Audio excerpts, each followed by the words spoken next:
കേക്കുകളുടെ കാലം വരുമല്ലേ. അപ്പം നല്ല ടേസ്റ്റി ആയിട്ടുള്ള ഒരു ചോക്ലേറ്റ് കേക്ക് ഉണ്ടാക്കിയാലോ.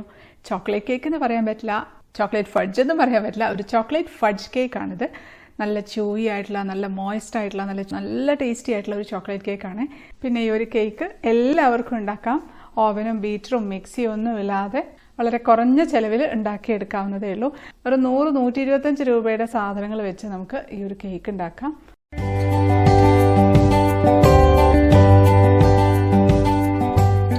അപ്പോൾ നമ്മുടെ ഒരു സ്പെഷ്യൽ ചോക്ലേറ്റ് ഫഡ്ജ് കേക്ക് ഉണ്ടാക്കാനായിട്ട് ഒരു ബൗളിലേക്ക് 3 മുട്ട പൊട്ടിച്ചൊഴിച്ചു കൊടുക്കാം. മുട്ട റൂം ടെമ്പറേച്ചറിലുള്ള മുട്ടയായിരിക്കണം. എടുക്കുന്ന പാത്രത്തിൽ വെള്ളത്തിൻ്റെ അംശം ഇല്ലാതിരിക്കാനും പ്രത്യേകിച്ച് ശ്രദ്ധിക്കണേ. ഇനി ഇതിലേക്ക് നമുക്ക് 1 കപ്പും 2 ടേബിൾ സ്പൂണും പഞ്ചസാര ഇട്ട് കൊടുക്കാം. പഞ്ചസാര പൊടിക്കേണ്ട ആവശ്യമൊന്നുമില്ല. ഇതെല്ലാം കൂടെ ഒന്ന് നന്നായിട്ടൊന്ന് മിക്സ് ആക്കിയിട്ടുണ്ട്. അടിച്ച് പതപ്പിക്കേണ്ട ആവശ്യമൊന്നുമില്ല. നമ്മളിത് അടുപ്പത്ത് ഒരു ബൗളിൽ കുറച്ച് വെള്ളം വെച്ച് തിളപ്പിക്കുന്നുണ്ട്. ഇനി അതിൻ്റെ മുകളിലേക്ക് ഈ പാത്രം വെച്ച് കൊടുക്കാം. ഈ പാത്രത്തിൻ്റെ അടിഭാഗം വെള്ളത്തിൽ മുട്ടാതിരിക്കാൻ പ്രത്യേകിച്ച് ശ്രദ്ധിക്കണേ. ആവിയിൽ വേണം ഇതൊന്ന് ചൂടാക്കിയെടുക്കാനായിട്ട്. ഇത് നമുക്ക് കണ്ടിന്യൂസ് ആയിട്ട് ഇളക്കിക്കൊണ്ടിരിക്കണം. ഹൈ ഫ്ലെയിമിൽ തന്നെ വെച്ചിരുന്നാൽ മതി. ഒരു 2-3 മിനിറ്റ് നമുക്കിതിൻ്റെ മുകളിൽ വെച്ച് ഒന്ന് ഇളക്കി കൊടുത്തുകൊണ്ടിരിക്കാം. ഇളക്കാതിരിക്കരുത്, അപ്പം മുട്ട വെന്ത് പോകും. നന്നായിട്ടൊന്ന് പതഞ്ഞ് വന്നാൽ മതി. ഇപ്പോൾ നന്നായിട്ടൊന്ന് പതഞ്ഞ് വന്നിട്ടുണ്ട്. നമുക്കിതെടുത്ത് പുറത്തേക്ക് വെച്ച് കൊടുക്കാം. നമ്മളിപ്പോൾ തൊട്ട് നോക്കുന്ന സമയത്ത് അത്യാവശ്യം നന്നായിട്ട് ചൂടായിട്ടും ഉണ്ടാകും മുട്ട. ഇനി നമ്മൾ പുറത്ത് വെച്ച് നന്നായിട്ടൊന്നുകൂടെ ഒന്ന് അടിച്ചങ്ങ് പതപ്പിക്കാം. പതപ്പിക്കുക എന്ന് പറഞ്ഞാൽ നമ്മൾ ഇട്ടിരിക്കുന്ന പഞ്ചസാരയില്ലേ, അതൊക്കെ ഒന്ന് മെൽട്ടായിട്ട് വന്നിരുന്നാൽ മതി. നമ്മൾ പൊടിക്കാത്ത പഞ്ചസാരയാണല്ലോ ചേർത്തത്. ഇനി നമുക്കിതിലേക്ക് 1 ടീസ്പൂൺ വാനില എസൻസും കൂടെ ഒഴിച്ച് ഒന്നുകൂടെ ഒന്ന് അടിച്ചെടുക്കാം. അടിച്ച് നന്നായിട്ടൊന്ന് പതഞ്ഞ് വന്നിട്ടുണ്ട്. നമ്മൾ എടുത്ത് തൊട്ട് നോക്കുന്ന സമയത്ത് പഞ്ചസാര തരിയൊന്നും ഇല്ല, അങ്ങനെയാവണേ. പിന്നെ ഈ മുട്ടയുടെ കൂട്ട് നന്നായിട്ടൊന്ന് തണുത്തിട്ടുമുണ്ട്. ഇനി നമുക്കിതിൻ്റെ മുകളിലേക്ക് ഒരു അരിപ്പ വെച്ച് കൊടുക്കാം. അതിലേക്ക് 1 കപ്പ് മൈദ ഇട്ട് കൊടുക്കാം. ഇനി അതിലേക്ക് നമ്മൾ ചേർക്കുന്നത് 1/4 കപ്പ് കൊക്കോ പൗഡറാണ്. കൊക്കോ പൗഡർ എന്ന് പറഞ്ഞിട്ട് എല്ലാ സൂപ്പർ മാർക്കറ്റിലും മാർജിൻ ഫ്രീകളിലൊക്കെ വാങ്ങിക്കാനായിട്ട് കിട്ടും കേട്ടോ. ആരോ ചോദിച്ചിട്ടുണ്ടായിരുന്നു കൊക്കോ പൗഡർ എവിടെയാണ് വാങ്ങാൻ കിട്ടുകയെന്ന്. ബേക്കിംഗ് പൗഡറാണ് നമ്മൾ അടുത്തിടുന്നത്. ഒരു 1/4 ടീസ്പൂണാണ് ബേക്കിംഗ് പൗഡർ ചേർത്ത് കൊടുക്കുന്നത്. ഇനി 1/4 ടീസ്പൂണിൻ്റെ പകുതി ഉപ്പും കൂടെ ചേർത്ത് കൊടുക്കാം. നമുക്കിതിൽ ബേക്കിംഗ് സോഡ ചേർക്കേണ്ട ആവശ്യമില്ല.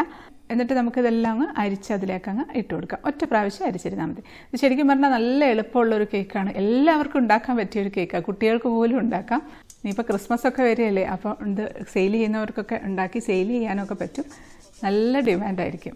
എല്ലാം അതിലേക്ക് തട്ടിയിട്ടിട്ടുണ്ട്. നമുക്ക് വിസ്ക് വെച്ചിട്ട് ഒന്ന് ഇളക്കി കൊടുക്കാം. നല്ല മിക്സ് ആക്കിയിട്ടെടുക്കാം. നന്നായിട്ട് മിക്സ് ആയിട്ടുണ്ട്. കുറച്ച് തിക്കായിരിക്കുമേ. നമ്മുടെ ഓവൻ സെറ്റപ്പ് അവിടെ അടുപ്പത്ത് ചൂടാക്കാൻ വെച്ചിട്ടുണ്ട്. സാധാരണ അലൂമിനിയം പാത്രമാണ്. ഒരു റിങ്ങും ഇറക്കി അടച്ച് വെച്ച് ഹൈ ഫ്ലെയിമിലിട്ട് ചൂടാക്കിയെടുക്കുകയാണ്. ഇതിന് പകരമായിട്ട് നമ്മുടെ സാധാരണ കുക്കർ ഉപയോഗിക്കാം. കുക്കറിൻ്റെ അടപ്പ് മാറ്റി സാധാരണ ഒരു അടപ്പ് വെച്ചിരുന്നാൽ മതി. നമുക്കൊരു പാനിലേക്ക് 1/2 കപ്പ് പാലൊഴിച്ചൊന്ന് തിളപ്പിച്ചെടുക്കാം.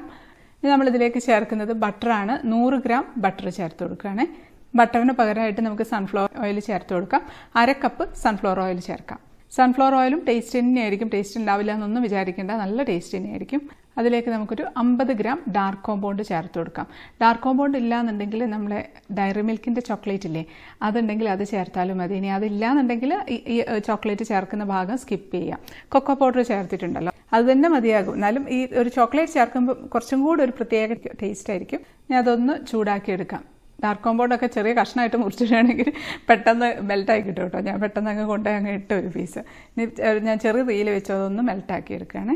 നമുക്ക് കേക്ക് ഉണ്ടാക്കാനായിട്ട് ഇതുപോലത്തെ അലൂമിനിയം ട്രേ എടുക്കാം. ഇല്ലാന്നുണ്ടെങ്കിൽ സ്റ്റീലിൻ്റെ വട്ടത്തിലുള്ള പാത്രമോ സ്ക്വയർ പാത്രമോ ഏത് വേണേലും എടുക്കാം. ഇപ്പം 7.5 ഇഞ്ച് വരുന്ന ഒരു ബേക്കിംഗ് ട്രേ ആണ്. അതിലേക്ക് കുറച്ച് ഓയിലൊന്ന് ഗ്രീസ് ചെയ്ത് ബട്ടർ പേപ്പറും കൂടെ കട്ട് ചെയ്ത് വെച്ചിട്ടുണ്ട്. എന്നിട്ട് ഒന്നുകൂടെ ഒന്ന് ഓയിലാക്കി കൊടുക്കാം. ഇതിന് പകരമായിട്ട് നമുക്ക് കുറച്ച് മൈദ ഒന്ന് തൂകി തട്ടി കൊടുത്തിരുന്നാലും മതി. അപ്പോൾ ചോക്ലേറ്റ് ഒക്കെ നന്നായിട്ട് മെൽറ്റായിട്ടുണ്ട്. ബട്ടറൊക്കെ നേരത്തെ മെൽറ്റായി. നന്നായിട്ട് തിളച്ചിട്ടില്ല കേട്ടോ. തിളയ്ക്കാൻ പോകുന്ന അത്രയും വരെ ചൂടായിട്ടുള്ളൂ. ഈ ചൂടോടുകൂടി തന്നെ നമുക്ക് ഈ ബാറ്ററിലേക്ക് ഇതങ്ങ് ഒഴിച്ചു കൊടുക്കാം. ഒഴിച്ച ഉടനെ തന്നെ നമുക്കങ്ങ് ഇളക്കി കൊടുക്കാം. കാരണം എല്ലായിടത്തോട്ടും ആ ഒരു ചൂട് കിട്ടാനായിട്ട്. അപ്പോൾ നന്നായിട്ട് മിക്സ് ആക്കി എടുത്തിട്ടുണ്ട്. പെട്ടെന്ന് തന്നെ അങ്ങ് മിക്സ് ആയിക്കോളും. അതിനൊന്നും അധികം സമയമൊന്നും വേണ്ട. നമുക്ക് വേണമെങ്കിൽ കുറച്ച് ചോക്കോ ചിപ്സ് ഇട്ട് കൊടുക്കാം. ഇതൊന്നും ഒരു നിർബന്ധമില്ല. ചോക്ലേറ്റിൻ്റെ കഷ്ണങ്ങൾ ഇട്ട് കൊടുത്തിരുന്നാലും മതി. നമുക്ക് ബേക്കിംഗ് ട്രേയിലേക്ക് അങ്ങ് ഒഴിച്ചു കൊടുക്കാം. ഒഴിച്ചതിന് ശേഷം നമ്മളൊരു ഇർക്കിലിയോ സ്ക്യൂറോ വെച്ചിട്ട് ഒന്ന് ഇളക്കി കൊടുക്കണം. എയർ ബബിൾസ് ഇങ്ങനെ ഫോം ചെയ്യും. അത് അതുപോലെ ടാപ്പ് ചെയ്ത് കൊടുക്കുമ്പോൾ എയർ ബബിൾസ് ഒക്കെ റിലീസാവും. ഇല്ലാന്നുണ്ടെങ്കിൽ നമ്മൾ കേക്ക് ഉണ്ടാക്കി കഴിക്കുമ്പോൾ അതിൻ്റെ ഉള്ളിൽ ഹോൾസ് ഒക്കെ വരും. നമ്മുടെ ഓവൻ സെറ്റപ്പ് നന്നായിട്ട് ചൂടായിട്ടുണ്ട്. 5 മിനിറ്റ് ഹൈ ഫ്ലെയിമിൽ വെച്ചതേ ഉള്ളൂ. അതിലേക്ക് നമുക്ക് ബേക്കിംഗ് ട്രേ ഇറക്കി വെച്ച് കൊടുക്കാം. അടച്ച് വെച്ച് മീഡിയം ഫ്ലെയിമിൽ ഒരു 30 മുതൽ 35 മിനിറ്റ് വരെ ബേക്ക് ചെയ്തെടുക്കാം. ഫ്ലെയിം മീഡിയം ഫ്ലെയിമിലേക്ക് ആക്കിയിട്ടുണ്ട്. അപ്പോൾ ഒരു 35 മിനിറ്റ് ആയിട്ടുണ്ട്. നല്ല മണം കേട്ടോ കേക്കിൻ്റെ വരുന്നത്. ചോക്ലേറ്റ് കേക്ക് ആകുമ്പോൾ നല്ല സ്മെല്ലായിരിക്കും. നമ്മൾ എടുക്കുന്നതിന് മുമ്പേ ഒരു ഇർക്കിലിയോ സ്ക്യൂറോ വെച്ചോ ഒന്ന് കുത്തി നോക്കുക. അതിൻ്റെ മുകളിലൊന്നും പറ്റിപ്പിടിച്ചിട്ടില്ല എന്ന് ഉറപ്പ് വരുത്തിയതിന് ശേഷം നമുക്ക് എടുക്കാം. ഇല്ലാന്നുണ്ടെങ്കിൽ 5 മിനിറ്റ് കൂടെ അടച്ച് ലോ ഫ്ലെയിമിൽ വെച്ചിരുന്നാൽ മതി. ഇതായിട്ടുണ്ട്, നമുക്കിതിങ്ങനെ എടുക്കാം. ഇത് മൂടി വെക്കുമ്പം ഒരു തുണി ഇട്ട് മൂടി വെച്ചാൽ മതി. ഇല്ലാന്നുണ്ടെങ്കിൽ ആവി വെള്ളം വീഴുക. നന്നായിട്ട് തണുത്തതിന് ശേഷം കട്ട് ചെയ്യാം. അപ്പോൾ നമ്മുടെ ചോക്ലേറ്റ് ഫഡ്ജ് കേക്ക് നന്നായിട്ട് തണുത്തിട്ടുണ്ട്. നമുക്കൊന്ന് ഡിമോൾഡ് ചെയ്തെടുക്കാം. സൈഡിൽ കൂടെ ഒന്ന് കത്തി ഓടിച്ച് തിരിച്ചിട്ടൊന്ന് തട്ടി കൊടുത്താൽ മതി. നമുക്കിതൊന്ന് കട്ട് ചെയ്തെടുക്കാം. 3 കട്ട് ചെയ്തിട്ടുണ്ട്. ഇപ്പം ചെറിയ പീസുകളാക്കി കട്ട് ചെയ്ത് വെച്ചിട്ടുണ്ട്. ഈ ഒരു കേക്കിൻ്റെ വെയിറ്റ് എന്ന് പറഞ്ഞാൽ 650 ഗ്രാമാണ്. നമുക്ക് സെയിലൊക്കെ ചെയ്യാനാണെങ്കിൽ 350 രൂപ മുതൽ 400 രൂപ വരെയൊക്കെ വാങ്ങിക്കാം. 2 പീസ് എടുത്ത് വെച്ചിട്ടുണ്ട്. നമുക്കൊന്ന് ടേസ്റ്റ് ചെയ്ത് നോക്കാം. നല്ല മോയിസ്റ്റായിട്ടുള്ള കേക്കാണ്. കട്ട് ചെയ്യുമ്പോൾ തന്നെ മനസ്സിലാവുന്നില്ലേ, അത്രയും മോയിസ്റ്റായിട്ടുള്ള കേക്കാണ്. കഴിക്കട്ടെ.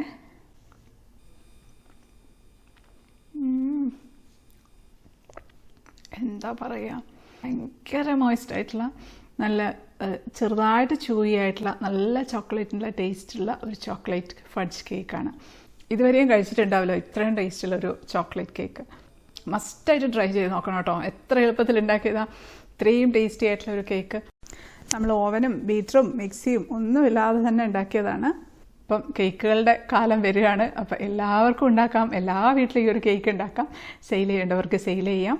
ഞാനൊരു പീസ് എടുത്ത് മുറിച്ച് കാണിക്കാം ഉൾഭാഗം എങ്ങനെയാണെന്ന്. കണ്ടില്ലേ, നല്ല മോയിസ്റ്റായിട്ടുള്ള നല്ല തിളങ്ങുന്ന നല്ല ചൂയി ആയിട്ടുള്ള കേക്ക്.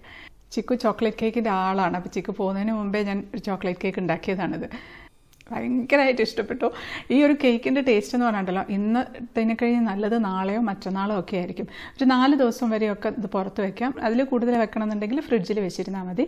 പക്ഷെ 2 ദിവസം കഴിയുമ്പോൾ അതിൻ്റെ കറക്റ്റായ യഥാർത്ഥ ടേസ്റ്റ് നമുക്ക് അറിയാൻ പറ്റുക. അത്ര ടേസ്റ്റി ആയിരിക്കും. അപ്പോൾ എല്ലാവരും ഉണ്ടാക്കി നോക്കുക, ഫീഡ്ബാക്ക് അറിയിക്കാൻ മറക്കരുത്. ചോക്ലേറ്റ് ഒന്നും ഇഷ്ടമില്ലാത്തവർക്കും ഇഷ്ടപ്പെടും ഈ ഒരു കേക്ക്.